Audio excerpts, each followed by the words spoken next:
15 August 1947 रोजी आपला भारत देश स्वतंत्र झाला। देशाला स्वातंत्र्य मिळवून देण्यासाठी लोकमान्य टिळक, महात्मा गांधी, सरदार वल्लभभाई पटेल, पंडित जवाहरलाल नेहरू, भगतसिंग, राजगुरू, सुखदेव यासारख्या अनेक महापुरुषांनी, महान व्यक्तींनी, क्रांतिकारकांनी आपल्या देशाला स्वातंत्र्य मिळवून दिले। स्वातंत्र्यानंतर आपल्या देशाचा राज्यकारभार हा ब्रिटिशांनी तयार केलेल्या राज्यघटनेनुसार चालणार नाही, तर आपल्या देशाचा राज्यकारभार हा भारतीय नागरिकांनी तयार केलेल्या राज्यघटनेनुसार चालेल, जनसामान्यातून पुढे येऊ लागला। आणि मग त्यानंतर भारतीय राज्यघटनेच्या घटना समितीची निर्मिती करण्यात आली। डॉक्टर राजेंद्र प्रसाद हे भारतीय राज्यघटनेच्या घटना समितीचे अध्यक्ष होते व भारतरत्न डॉक्टर बाबासाहेब आंबेडकर हे भारतीय राज्यघटनेच्या मसुदा समितीचे अध्यक्ष होते। डॉक्टर बाबासाहेब आंबेडकर यांनी इंग्लंड, जर्मनी, जपान, ऑस्ट्रेलिया यासारख्या अनेक देशांच्या राज्यघटनेचा अभ्यास करून त्यातल्या चांगल्या तत्वांचा आपल्या राज्यघटनेमध्ये स्वीकार करून आपल्या देशाची राज्यघटना तयार केली व 26 नोव्हेंबर 1949 रोजी आपल्या भारत देशाच्या राज्यघटनेला मान्यता देण्यात आली व 26 जानेवारी 1950 रोजी राज्यघटनेची अंमलबजावणी करण्यात आली। भारत देश हा लोकशाही प्रधान व धर्मनिरपेक्ष देश आहे।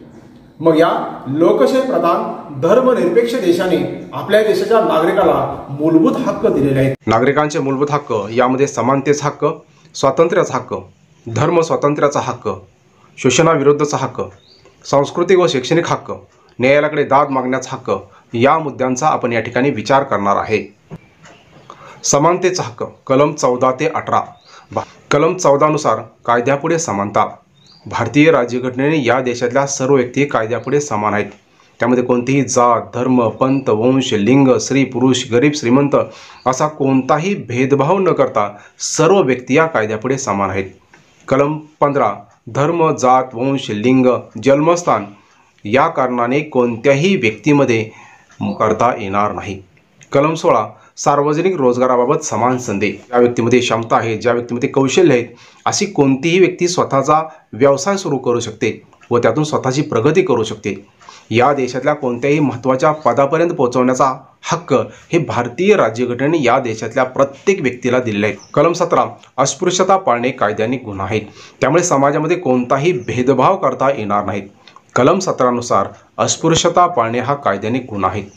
कलम 18 पदव्या व किताब रद्द करणे। स्वातंत्र्याच्या अगोदर जे काही सर, सेनापती, रावसाहेब, राव बहादूर त्या ज्या व्यक्तीने बहाल केले होत्या, ज्या व्यक्तीने स्वतः लावून घेतात, त्या सर्व पदव्या रद्द करण्यात आल्या आहेत। स्वातंत्र्याचा हक्क भारतीय राज्यघटनेने या देशातल्या प्रत्येक व्यक्तीला स्वातंत्र्याचा हक्क बहाल केलेले आहेत। त्यामध्ये भाषण व अभिव्यक्ती स्वातंत्र्य, या देशातल्या प्रत्येक व्यक्तीला स्वतःचे मत, स्वतःचे विचार व्यक्त करण्याचे स्वातंत्र्य आहे। सभा स्वातंत्र्य, या देशातली कोणतीही व्यक्ती देशाच्या कोणत्याही भागामध्ये जाऊन आपले मत, विचार व्यक्त करू शकतात, सभा घेऊ शकतात। समविचारी मताचे व्यक्ती एकत्र येऊन आपल्याला कायदेशीर मार्गाने न्याय मिळवण्यासाठी एखादी संघटना स्थापन करू शकतात आणि संघटना शिक्षक संघटना, विद्यार्थी संघटना, कामगार संघटना, व्यापारी संघटना अशा वेगवेगळ्या संघटना असतात, ज्या संघटना आपल्याला न्याय मिळवण्याचे काम करत असतात। संचार स्वातंत्र्य, या देशातली कोणतीही व्यक्ती देशाच्या कोणत्याही भागामध्ये संचार करू शकतात, देशाच्या कोणत्याही भागामध्ये राहू शकतात किंवा प्रत्येक व्यक्तीला स्वतःच्या आवडीनुसार व्यवसाय सुरू करण्याचे स्वातंत्र्य। कलम 19 नुसार या देशातल्या प्रत्येक नागरिकाला भाषण स्वातंत्र्य आहे, प्रत्येक व्यक्ती स्वतःचे मत, स्वतःचे विचार व्यक्त करू शकतात। कलम 20 नुसार अपराधाबाबत, दोष सिद्ध बाबत संरक्षण। व्यक्तीने जोपर्यंत एखादा गुन्हा सिद्ध केलेला नाही तोपर्यंत कोणत्याही व्यक्तीला अटक किंवा शिक्षा करता येणार नाही, तोपर्यंत त्या व्यक्तीला संरक्षण देण्याचा हक्क या राज्यघटनेने प्रत्येक भारतीयांना दिले आहे। कलम 21 जीवित व व्यक्तिगत स्वातंत्र्य यांचे संरक्षण। कलम 21 शिक्षणाचा हक्क, देशातल्या प्रत्येक व्यक्तीला शिक्षणाचा हक्क दिलेला आहे।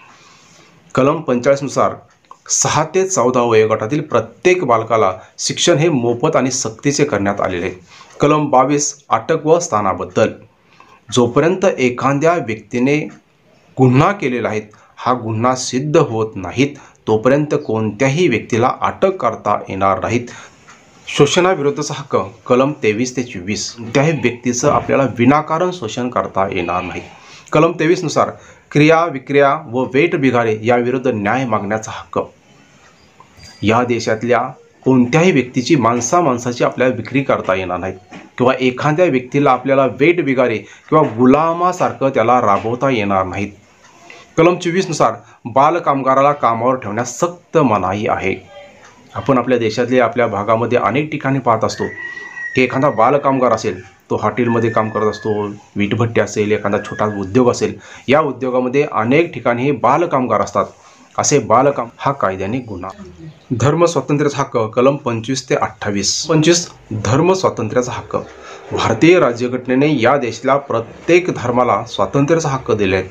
आपल्या देशामध्ये हिंदू, मुसलमान, ख्रिश्चन, शीख अशा विविध धर्माचे लोक राहत असतात. प्रत्येक धर्मातील लोकांना आपल्या धर्मानुसार रूढी, परंपरा, संस्कृती, राहणीमान, आहार, पोशाख, सण, उत्सव साजरा करण्याचा हक्क दिला आहे. प्रत्येक धर्माला आपल्या धर्माचे पूजा अर्चा करण्याचे स्वातंत्र्य हे भारतीय राज्यघटनेने आपल्या देशाला प्रत्येक धर्माला दिलेले आहे. कलम 26 धर्मनिरपेक्ष व्यवहाराचे व्यवस्थापन आहे. कलम 27 एखाद्या विशिष्ट धर्माच्या संवर्धनाकरिता कर देण्याविषयी स्वातंत्र्य. भारतीय राज्यघटनेने या देशातल्या प्रत्येक धर्माला आपल्या धर्माचं संवर्धन करण्याचे स्वातंत्र्य दिले आहेत. पण या आपल्या धर्माचं संवर्धन करत असताना आपल्या धर्माच्या नावाखाली आपल्याला कोणाकडून कर वसूल करता येणार नाही.